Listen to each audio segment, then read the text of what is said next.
he's been much talked about over the last few weeks. Arsenal obviously having a pretty rancid November by all accounts. Obviously 14th in the league, 2 wins in the league since September the 19th now. 3 straight defeats at home, 3 goals since the first week of October. Plenty of negative stats. Is it panic stations for Mikel Arteta, do you think? Probably not, just because of the club's investment in him. You know, like the club in the summer obviously said, we're going to promote him, you know, like he's going to be first team manager rather than head coach. And it does seem like if the club is committed to any part of the current setup, it feels like it's Arteta, you know, like more committed to him than the squad, more committed to him maybe even than Edu.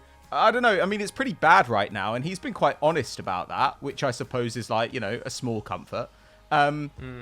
It's strange though, because he clearly is a manager like Guardiola or someone like that, where he has this really clear idea of how he wants to play, and I think that puts you, you know, that question we always had of like, how would Guardiola do with like an average club? I think you're kind of seeing that right now with Arteta. Like, I'm not saying he's Guardiola's level. I'm not saying he even necessarily wants to play exactly the same way, but by having this really exacting style that he wants to commit to and not having the players for it, his side are pretty awful. I mean, like they're a lower half of the table team right now, and he's really inhibited the attackers, and I don't know, in a way, like I find it, I think that what helps him is that he's incredibly good with the press still.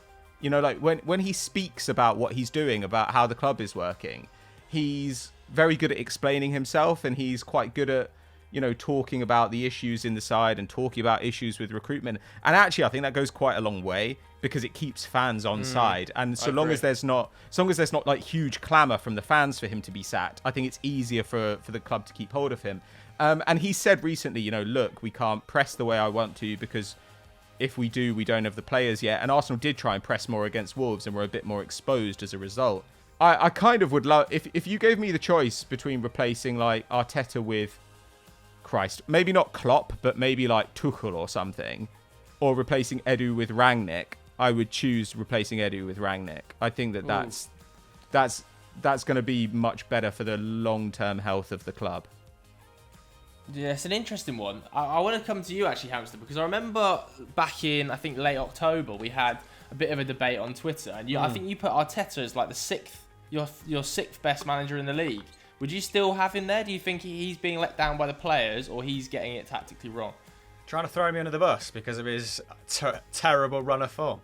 No, right. I mean, so. partially, because at the time I thought it was a horrible shout, and I still think it's a horrible shout. It's time to revise it. I think we're on a podcast, weren't we? I think we're doing an extra time podcast, and I think it actually just deviated from me putting Graham Potter into the top 8. Like, I think from a tactical standpoint, Arteta is still very good, and he's shown that in his ability to devise, you know, really creative, effective game plans for one-off games, right? Or games against bigger clubs. I think it would be unfair to expect him to deliver Champions League form right now. I think he's probably owed another couple of windows. I think that's probably what the Arsenal hierarchy sold to him anyway.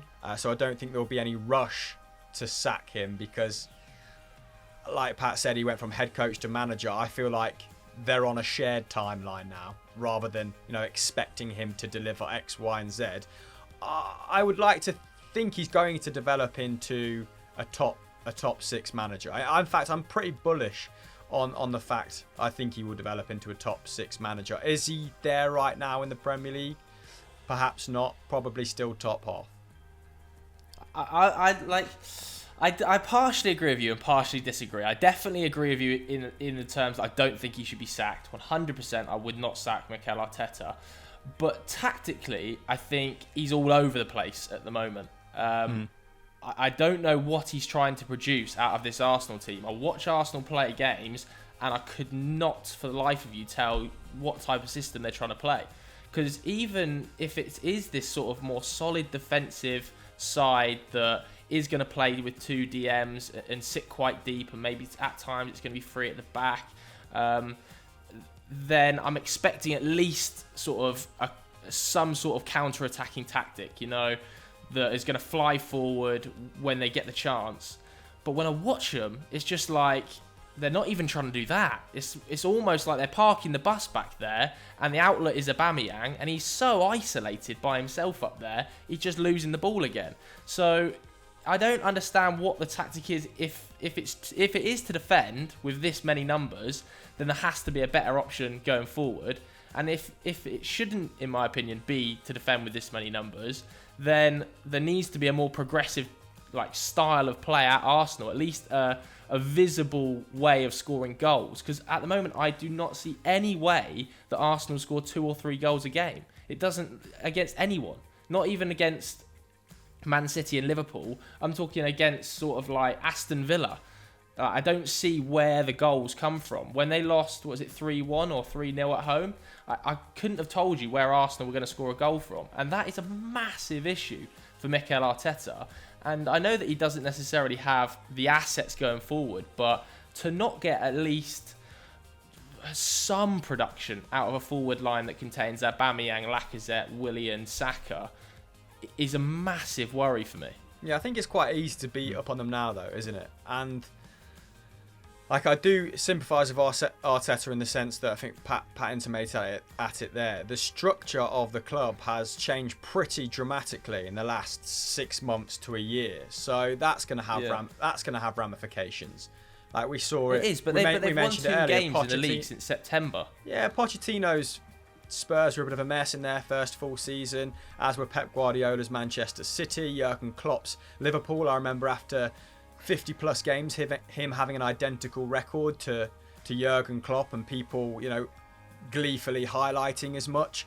You have to give these guys a bit of time, which is not a luxury afforded to managers outside the top, maybe 6, 7, maybe sometimes, right? Which is kind of why we circle over them like vultures. But when I've seen Arsenal at their best, Arteta's blueprint has been clear, and they have been very good. So I think... What is it, though? What is that blueprint for you? I mean, it's very similar to Guardiola ball, isn't it? But maybe with a little bit more... It's a little bit more high risk at the back than recent iterations of Guardiola's Manchester City, because they don't have that distributor that City do in Edison. And their centre-halves aren't as good as, Diaz or Laporte when he's fit. So they do maybe rely on those holding midfielders a little bit more. And then when you're playing with El Neni, when you're playing with Xhaka, that can present problems in itself, kind of, because they don't have the athleticism to get up and down. So I think he deserves 1 or 2 more windows. I'm maybe giving him a bit more leeway, because when they have played well, I've really enjoyed it.